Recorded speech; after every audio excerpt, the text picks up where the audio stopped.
Hi, I'm Shoshana. And I'm Holly, and you're listening to Future Talent Talks, a podcast for early careers professionals that speaks about all things early careers, Gen A to Z, stereotypes, social and societal trends, and everything in between. So, welcome back to another episode of Future Talent Talks. Today, we are going to be doing something a little bit different, aren't we, Holly? Yes, we are. So, we are not there's going to be no chapters today. Essentially, what we're going to do is a quick Q&A. We've had loads of questions come in around previous episodes and from different listeners and employers. So, we're just going to take the opportunity to basically answer some of our most frequently asked questions. Yes, we are. So, on that note, do you want to start off?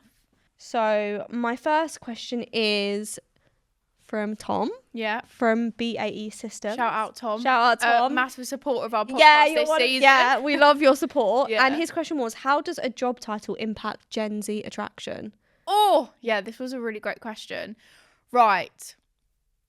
I've had quite a few discussions with employers around this, and I think it massively affects it, right? It's almost like clickbait. It's like that thing that draws someone in from the very, very start. So you have to get it right. My thoughts, it needs to be very, very simple language and something that you would actually say out loud. So no corporate jargon, no industry specific jargon. Just describe exactly what it is in a very short, succinct way. I know it's easier said than done, but yeah, it needs to just be something that someone will spark an interest over. So it's not something that's going to explain everything all at once, but just simple, straight to the point, and using keywords that people would search for as well. Or that people are familiar with. I think in general it's important, but I think especially so from like an apprenticeship standpoint, whereas you are literally having like school, college leavers who likely probably don't have any corporate experience. So job titles that, I don't know, maybe this isn't the most interesting job title, but if you see something like marketing apprentice, right, they'll know what marketing is. They'll know that it's an apprenticeship or sales apprentice rather than like, I don't know, business development or sales accelerator, or they're just random terms that they just won't know what they are. And for a lot of young people, they won't even click on it if it's not something that they recognise. So without going into too much detail, I think job title is really important. And I actually think it will be interesting to like get some research on that as well. I agree. Like a split test, A/B test. And see maybe what that's the something data you is. can do potentially in any of your upcoming campaigns, Holly, to see differences in job titles. Because I do feel like it's something that's something small but can make all the impact.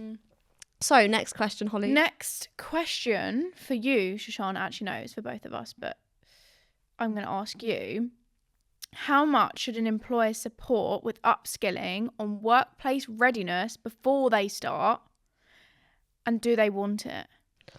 Well, I think the do they want it question, let me just answer that point. I think when you've got graduates and apprentices starting, you very much don't know what you don't know until you're in the organisation, right? So to ask, do they want it? I think they don't know if they want it because they don't know what they need because they haven't started work yet. You may have a young person who feels like they're confident to start their job, right? But then the reality of them actually joining and whether they have the workplace readiness or the skills to do that when they join is a different story. So I definitely do think like upskilling from a pre-boarding perspective is important and like is important, but do they want it? I would say they don't know what they don't want. That's a really important thing. I think key is if you are gonna do anything pre-boarding, make it fun, make it interactive. So bring them in on a fun day, which isn't just about working, right? But maybe you can have a session where you give them a tour of the office or give them a tour of different departments and have people from different departments come in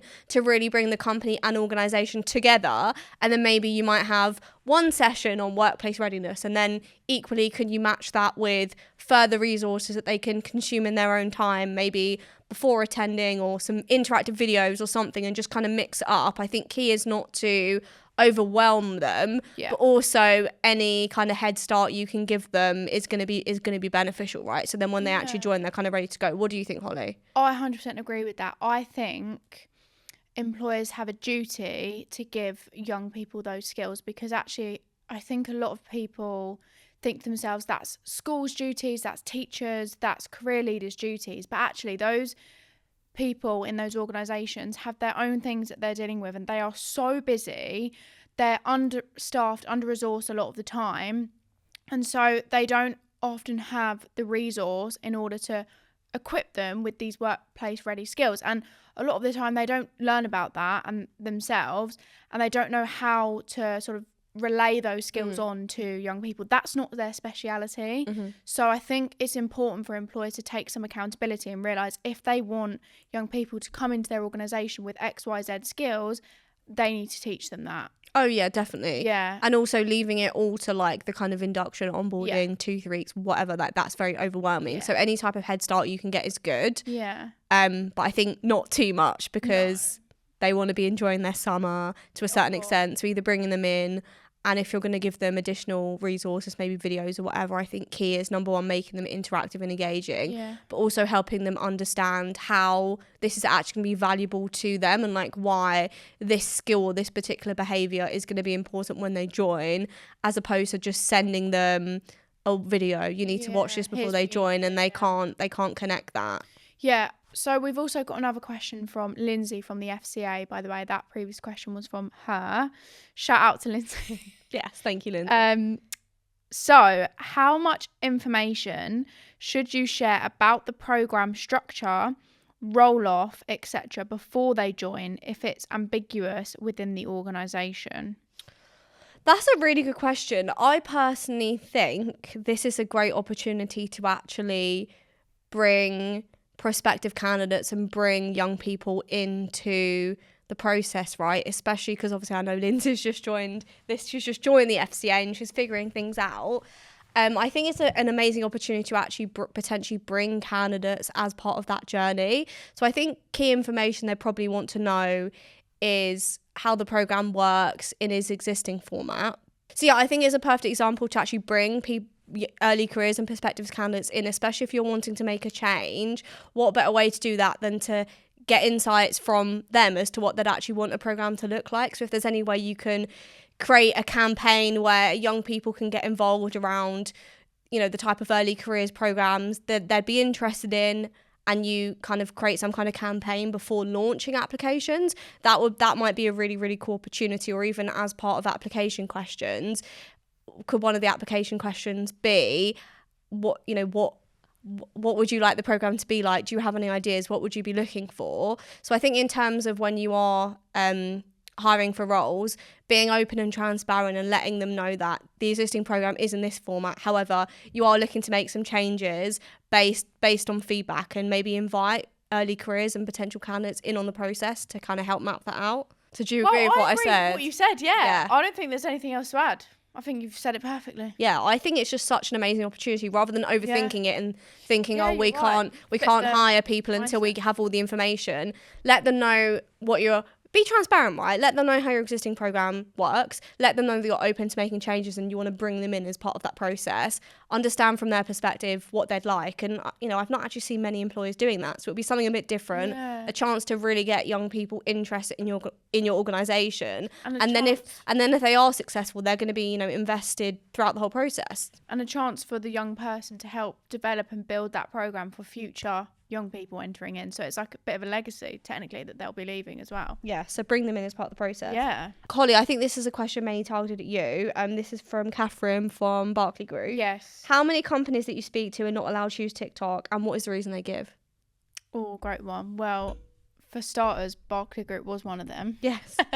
So we worked on that with Catherine. Do you know what? It's not as many as I would think, actually. Like, a lot of them are now changing and adapting and realising this is the platform they need to be using. But there are obviously a few, and I actually had one last week, and the reason they gave was because they feel like TikTok damages their reputation and how their perception, how people view them as a brand. And if they're on TikTok, they feel like the brand perception will lessen, and it becomes a bit watered down and not as prestigious. if that makes sense. It'll be interesting to see if they're on other marketing channels, and if so, Yeah. why not TikTok? If you're on Instagram, LinkedIn, Yeah. etc., what are you associating TikTok with? I know. I mean, from my perspective, now TikTok's been around for, like, it's been big for since 2020, like 4 years now. It's like, it's crazy to me that brands and people still have that perception, because it's far from the truth, really. Yeah, it is very interesting, and it also, I don't know, it's also poses the question, well, like, do you think working with young people like lessens the value of your brand? Like, where is that coming from? It'll be interesting to understand where that is coming from. But then equally, as we've spoken about in previous episodes, on the other hand, you don't have to have a TikTok account to be on TikTok, right? You can work with communities like Apprentivia. You can tap into your existing apprentices and graduates who I'm sure have their own accounts and who I'm sure post and who would love to learn some best practice and start building their personal brand. So you don't have to have a TikTok company account. There's other things you can do to be visible on TikTok. Exactly. Have you come across any of your clients that have said similar? Not a client, but a kind of large bank who I've been speaking to and have had a few conversations with. They've mentioned that kind of corporate from high up doesn't let them have a presence on TikTok, and I kind of just reminded them again what I just said. But also equally, a lot of companies maybe high up will say, oh, you can't be on TikTok, and they'll just think, okay, that's the end of it, right? Get creative. There's other things you can do without actually having to have an account. So I think it does seem a bit silly, especially when this organisation in particular, they seem very like forward thinking, and they're doing loads of different things in the industry and different things in the early career space. So it kind of seemed like a bit of a disconnect as to why they weren't allowed on TikTok. But then equally again, there are some companies that are allowed on TikTok, but their content is like so dry and so dead. It's almost just like, that's worse. It looks worse when you do have a TikTok account and your content is just so dry and so corporate. You may as well not have one. Do you know what I mean? So yeah, it's true. There's that whole content piece of, some employers I've spoken to think, well, if I'm on TikTok, I need to be posting 3 times a day or once a day, every single day, and we don't have the capacity to create that content. And there's a lot of misconceptions about how you grow on the platform and what you need in order to grow, that also stops people. I think also it would just be interesting to like delve into the why, because I think a lot of the time the pushback is probably from people that maybe leaders who maybe aren't necessarily like clued up on social, and they've just seen maybe negative articles in the media around TikTok and Gen Z and some of the stuff that's going around. So even just like delving into them, I mean, if they had a conversation with you and you just sat there and answered all their questions, I'm sure at the end of it they would feel comfortable, right? Well, that's what happened with Catherine. And Barclay Group. Anyway, going on to the flip side, when the apprentices or early career starters are actually in the business, Shoshana, where participants are based across the country, how important is it to bring them together on a semi-regular basis, and what does good look like at these interventions? This is from Sam and Sophie at, how do I say that? Northrop Grumman. There we go. I'm sorry if we've butchered that. We can call it NG. Yeah. I think it's a really good question. I think it's really important to definitely bring whether that be graduates or apprentices together at regular intervals, whether that be, ideally I'd say kind of maybe once a quarter, a good few times a year. I don't know the breakdown of your graduate and apprentice cohort, but one thing that I see as a common theme in other organisations is, you know, some locations have more graduates and apprentices than others. And you know, if you are one of those locations where you're maybe just kind of one or two, you can feel really lonely, but also your experience can just be, it's just a completely different experience to maybe the graduates and apprentices that are working in London where there's 30 of them, right? So I think it's really important to, as much as you can, try and create a kind of consistent experience for everyone. So definitely bringing them together, I'd say, on a quarterly basis. And what was the second half of the question? It was, what does good look like when you do these interventions? I think, really good question. I think, again, ensuring that everyone kind of has that consistent experience, I think that's definitely one way of measuring success, because I think for lots of organisations, if you interviewed maybe graduates and apprentices geographically, maybe the graduates and apprentices in the larger cities probably have a completely different experience to those in other cities. So I think ensuring that consistent experience ensuring everyone knows each other, ensuring everyone is welcome. And also, I think also the location of bringing them together. Don't just centre everything around bringing everyone to London or everyone to Manchester, because again, that can maybe continue to help kind of perpetuate that idea of, oh, you know, the Scotland office isn't as important. Yeah. Do you know what I mean? Yeah. So if you are bringing them on a regular cadence, one thing that can help make those interactions be successful is mix them up. Don't just bring everyone to the London office or the Manchester office every time. If you're doing it once a quarter, that's 4 times a year, right? Can we mix it up and this time bring everyone to London, the next time bring everyone to Scotland, etc. So Sam and Sophia, I know we're going to chat in a few weeks, so happy to talk about it more. But yeah, Holly, what do you think? Well, I agree with what you've said, basically, in terms of locations. And I think mapping on to something what you've said previously is to make it interactive. Don't just bring people in a room and brief them and then For the sake for the sake of it, not really have an agenda, not really have something to do. I think like the social aspect of these get-togethers are kind of so important as well. Yeah. There's loads of employers that I work with where, you know, their onboarding it is great, but it's like 90% content and learning. It's like 10% social. For me, the main point of this onboarding and induction getting together is getting to know each other in a stress-free, chilled environment, right? So also thinking, how can we make it fun? How can it not be work-related? And how can we mix, there's learning to do, but also maybe out of those, if you're doing it once a quarter, maybe 2 of those can be completely social and we're just going to do something fun so everyone can get to know each other. Well, personally, I was thinking all 4 of them should be social or even fun. all 4 of them. Like, I wouldn't really bring... It's about creating a community. I wouldn't bring them together in order to tell them and teach them something. They can do that themselves separately at their own offices. Bring them together to build that community, build those relationships and get to know each other. Yeah, that's so true. It's all about building a community. Yeah. So really good, really great points, Holly. Thank you. Hey, Holly here. Just interrupting this episode to let you know about one of the main ways that I work with employers.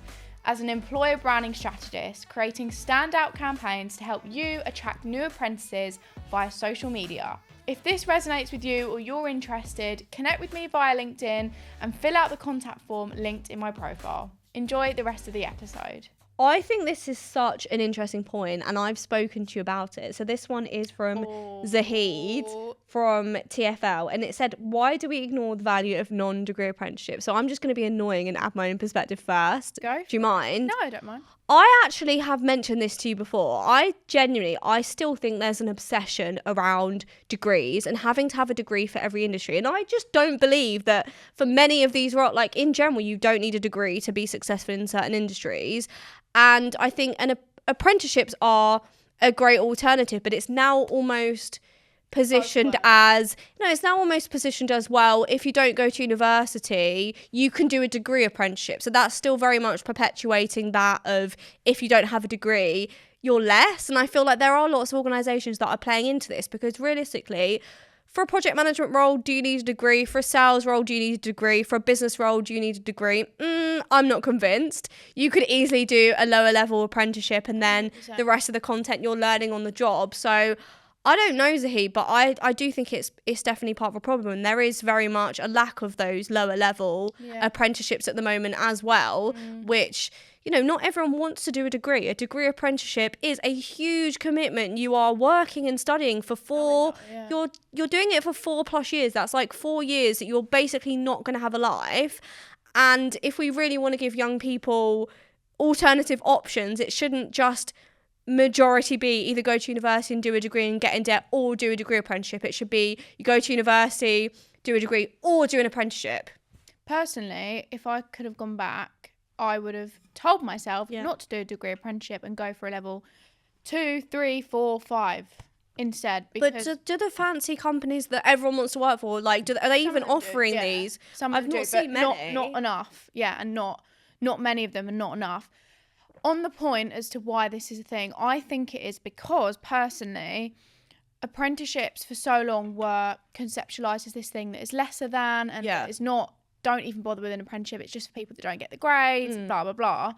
And this movement of degree apprenticeships has suddenly changed people's perception of apprenticeships in people's minds because it's got that degree Which attached to isn't it. right. I know, but that's why there's such a thing around it, because degree apprenticeships are acceptable. It's accepted because you're still getting a degree, and actually it's better because it's free and blah blah blah, which is great. It has all these But you don't need a degree for all these roles. But as a result, these other levels have been pushed aside or pushed down, and we really need to change that, really. It's just outdated mindsets. I know. Isn't I'm it? creating videos quite frequently around these other levels, and I even did one around you shouldn't dismiss degree apprenticeship. You shouldn't dismiss lower levels. Degree apprenticeships include X, Y, Z, and actually these lower levels don't mean you're going down and you're having to take a step down at all. And that actually got quite good response. Good. I think people were a bit like, she's so right. Yeah.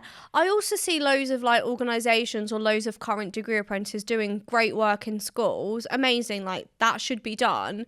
But again, I can't help but just think it's putting this idea in students' minds that they have to have a degree, whether that be through university or through an apprenticeship, which is not the case. Mm-hmm. So we completely agree with you, Zahid, basically. Yeah. Literally. We completely agree with you. The next thing I wanted to ask, right, and this is something me and you have debated. Oh, no, it's not. This should we give interview. No, but I think we need to discuss it. So I don't want to talk about the next one is, should we give interview questions to candidates before interview? And this is again from Tom from BAE Systems. Me and Shoshana have spoken about this before, and we have had a long debate over this. We've got slightly opposing views. And I think it's about time we discuss them on camera. So tell me, what is your... I can't even remember my opinion. I think my opinion is I don't see an issue with it personally, especially because obviously the purpose of interview questions is to understand someone's skills, strengths, maybe experience, but that's not so much of a focus for lots of employers now. So I personally don't see an issue with giving them beforehand. I think it can remove anxiety from the process. A lot of the time you're given a half an hour interview slot. There's many interview questions you can be asked. Lots of young people have no idea how to even prepare for an interview. So I feel like it can remove some of that anxiety from the process, especially if the interview questions are paired with, these are the things we're looking for, or this is how your answer is going to be assessed. I don't see a massive issue with it. I can't remember what your opinion was, Holly, so let me know and then maybe we can further debate. Well, I totally get what you're saying, right? And for me, I'm a little bit on the fence, but I'm a little bit more towards the side of like, I just don't think it sits well with me. Numerous reasons. One, because in real life, you can't be prepared for every situation. And I think I'm not sure personally how well that sets people up for success in the future. If you can't assess how they're going to respond off the bat when they don't know what they're going to be asked, what will they be like in the job? And I think that tells you a lot about what someone is like. And don't get me wrong, I wouldn't be saying I'm expecting perfect answers. If they don't know how to do it and this is their first time, then you would be able to understand if they're going to ask questions about how do I do this, or if they're going to ask for help. What I was going to say is that I do understand from a point of people that are neurodiverse, it will really help them, people with anxiety. And from my perspective, I feel like it would be better to give them example questions. This is the type of thing that we might say, it'll be based around this competency, this whatever. This is the type of question we'll ask. So tell me about a time when, or something like that. These are the types, but to give the exact questions, I'm just not sure how well it sits with me. I feel like sometimes things are becoming too padded and people are being bubble wrapped too much. It's like that's not real life. Yeah, no, I agree with you. I agree with you. I get there is no right answer. I do completely get, and I understand that. Like, I get your point. I do think in general things are getting too bubble wrapped, but then also equally it's like, well, some people have parents that work in corporate, right? So, you've got your parents. Some people have their parents to help them prepare for an interview. What about someone whose parents don't work in corporate? Or what about someone who lives in foster care, and they have no idea how to prepare a job interview? But how is that fair? I think that's where we need to be employers and organisations like mine, yours, etc., need to be hot on supporting people prepare for applications. I don't think the answer is to give people the questions. I don't think that's the answer, because it's just, one, fair enough, if you do that, then yeah, you might give them a bit of an insight, but actually, does that then put people at a disadvantage, because then people are going to write out their answers and it's a game of who remembers the answer best and who feels like they can perform. It's almost like an element of performance, because you have to remember this script and then you've got to perform it and you've got to say it exactly how you said it before. And then does that become more stressful? Personally, for me, that would, as someone that's neurodiverse. So actually, I feel like that wouldn't help me. I don't feel like there's a right answer. No. Personally, there isn't a right answer, and I don't know if there's any research on this or any actual solid hard data. It would be very interesting to see, but I think let's move on to the next question. Yeah, I'm super passionate about that one. But yeah, no, I completely understand your perspective. Yeah. I don't disagree with what you say at all. I just think it's a tricky one, isn't it? I know, it is really tricky. Hey there, Shoshana here. Just interrupting this episode to tell you about one of the main ways I work with employers. My training programs work with managers, graduates and apprentices to give them the support and tools they need to be confident in their roles. If my expertise sounds like it could be beneficial to your organisation, I'm currently booking work for the next few months. Head to my website at fairyjobmother.co.uk to fill out the contact form and enjoy the rest of this episode. I would love to hear what your perspective is on any of these answers that we've given, so please let us know in the comments or shoot us a DM, email us, whatever it is. We'd love to hear. What are the concerns of young people over the next 3 to 5 years? From Mel from British Airways. Love that. Thank you, Mel. Oh my gosh, where do we start? Right. So I think massive things are about how they're growing up and how they're providing for themselves and a potential family in the future. So that could be related to things like financially, like mortgages, how they're going to buy a house, how they can afford things. Cost of living is obviously really prominent. Money. And so it's all about savings. And I think a lot of people are anxious about their finances and how they are going to move out and how they're going to achieve all these goals that society puts on us as a pressure. Yeah, and even, to be honest, not even the societal things, actually just how are they going to afford to live, because things are going up in cost quite a lot. So I think that's a massive thing. Would you add anything around that bit? No, I think money is definitely money, and like how that contributes to your future is so important. And also we've touched upon briefly before, but with the pressures that social media puts on, there's not only like, yeah, I'd want to buy a house, I'd want to do this, provide for my family. There's like, I also want to become a millionaire at 21 and do all this and all those other pressures that social media puts on. It's even more. I think also everyone wants to be successful. Am I going to be successful? Yeah. When in reality, they probably don't really know like what successful even looks like to them before they've actually started working and started their career. I'll be real, that's the pressure I even put on myself. I think everyone wants to be successful, especially in the age of social media and post-pandemic, and because life is just so damn expensive, and we've all been told, like what you said, we've all been told, you know, these certain things by society that, oh, if you work hard at school, you know, now it's changed a little bit. Not everyone goes to university, but it used to be you go to school, you go to university, you get a job, you buy a house, you become CEO. Like, it's made out to be that easy when it's just so not.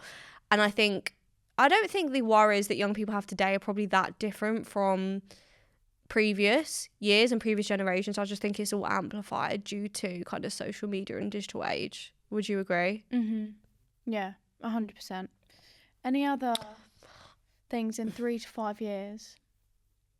I think maybe also like technology and how AI, the impact of AI. I was watching a video, you know, Grace Beverly, she has a podcast, and she interviewed the kind of Google UK or EMEA president or whatever. I watched that. Talking about her career and stuff. And she was basically saying that when she started her career, Google didn't even exist. So Google wasn't her dream company. And I was just thinking, that is so crazy. Like, there are so many young people that are stressing so much about their career and what job they want to do. Your dream job, your dream company doesn't even exist right now. Your dream company may not even exist right now. Your dream job may not even exist right now. So there's uncertainties around that, but I also think there's beauty and excitement in that. That if there's not something that appeals to you right now, or there's not a company that you resonate right now, go and create that company or wait for that company to be created. Love that. So Tessa Grieve from Swift Crafted has sent me a question. She said, throughout the season, we have spoken a lot about the employer as an entity, but have we got any advice on building mentors and teachers within a business? Because obviously day to day apprentices can be working with people that are great at their jobs but not so great at teaching. So how do we get that out of them? What would your advice be for creating teachers and mentors within a business for the early career talent? That's a really good question. It is, isn't it? Love that question. I feel like, I don't know how you do it, but looking for people within your business that genuinely care and genuinely have a connection to apprentices. Probably you have ex-apprentices in your organisation. Maybe they may not have been an apprentice at your organisation, but I'm sure as hell there's probably people that have done an apprenticeship that now work at your organisation. So really looking for people like them who actually care and who want to be involved with shaping these young people's futures, rather than people who have been told that they need to manage this person or they need to be a mentor for that person. So I think just so important to like find people that care and build a network of those people who don't have to be managers and don't have to be mentors, but just people that genuinely care is so important.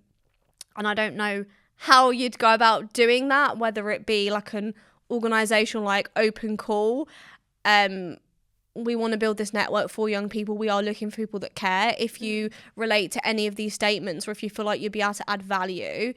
And I think also another thing that we see, and we've spoken a little bit about, is adding structure to things outside of managers, but adding structure to things like mentorship or buddy programs, etc. Because it's so easy for a buddy to be like, or mentor to be really full on at the beginning, right? But as soon as things get busy, you don't hear from them. And, you know, it does get deprioritized because, yes, everyone cares, but then they have their work. Yeah. It's busy. So if there's any way you can integrate these things in how individuals' performances are measured, and that, yeah, they've been a buddy or a mentor to someone, and that has shown how they exhibit your organisation's values and culture, and that's going to help them in their performance review, etc. I feel like thinking of incentives as well, to because there are loads of people that care, but how can they stay consistent? Because young people need them, and also young people aren't always going to have the confidence because they see this person is busy. So when they need them, they may not have the confidence to message them because they know how busy they are. So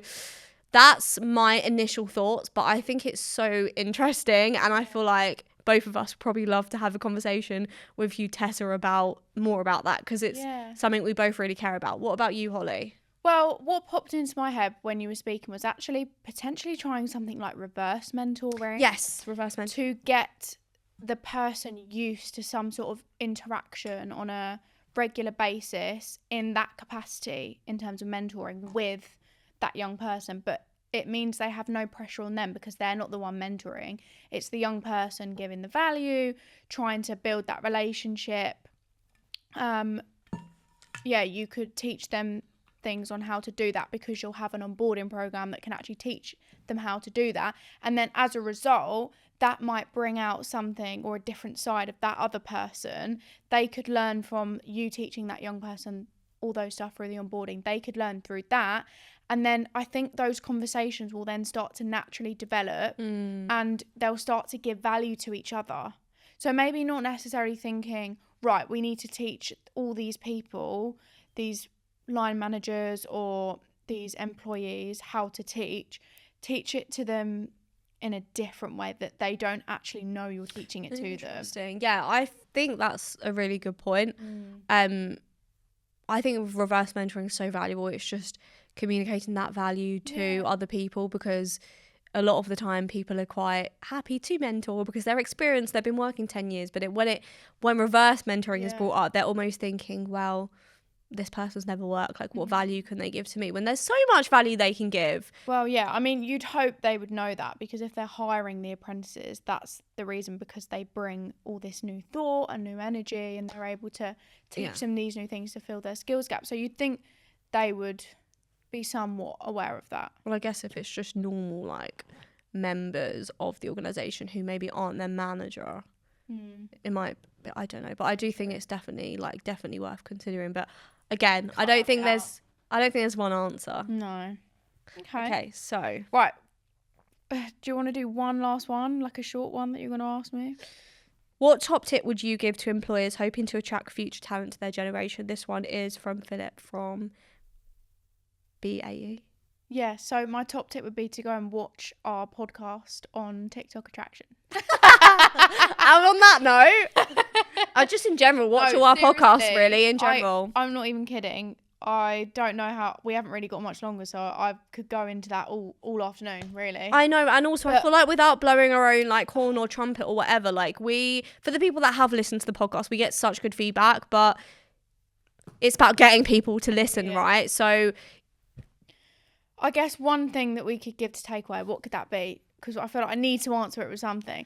Top tip for attracting talent. I think in one. Be open-minded. Do something different, right? To get different results, you have to do different things. Doing the same thing over and over and expecting different results is insanity. That's like my favorite quote ever, and it's so true, right? If things are not working for you, you need to change things drastically rather than just going round and round in your head. So be open-minded, be crazy, be delusional, be delulu. Like Holly, you and I, our motto is just be as delusional as possible, because the most successful and famous entrepreneurs and business owners and business leaders, they are in the position they're in because they are delusional. So facts. Take a crazy idea, come up with a crazy idea, do it, run with it and see what happens, instead of being so scared that this isn't going to work out and this isn't a good look on our company, etc. Just take some risks, for God's sake. That would be my top tip. Take some risks. I think from me, one thing that I think you can take into action straight away is with all of your attraction, use people that the young people you're trying to attract are going to relate to. Inside or outside of your organisation, use that age and use the people, not just coming from an employer brand name standpoint. But anyway, for more on that, watch the episode on attraction, TikTok and all of that type of stuff. Right. So we have now reached the end of that Q&A episode. Unfortunately, we have run out of time, so we cannot answer any more. But we really enjoyed that and really appreciated all your questions that came in. I'm sure we will do another one of these, hopefully, because we've got loads more questions. So please do let us know in the comments if you have got any more questions off the back of this, because we will keep a note of them for future reference. Thank you for listening to Future Talent Talks. For more tips and insights from me, Holly, or me, Shoshana, subscribe to our mailing list via the link in the episode description and subscribe to our podcast. When you subscribe, it helps our podcast reach more people, ultimately helping more young people. P.S. Don't forget to tune back in next Monday at 12:30 p.m. for another brand new episode. See you soon.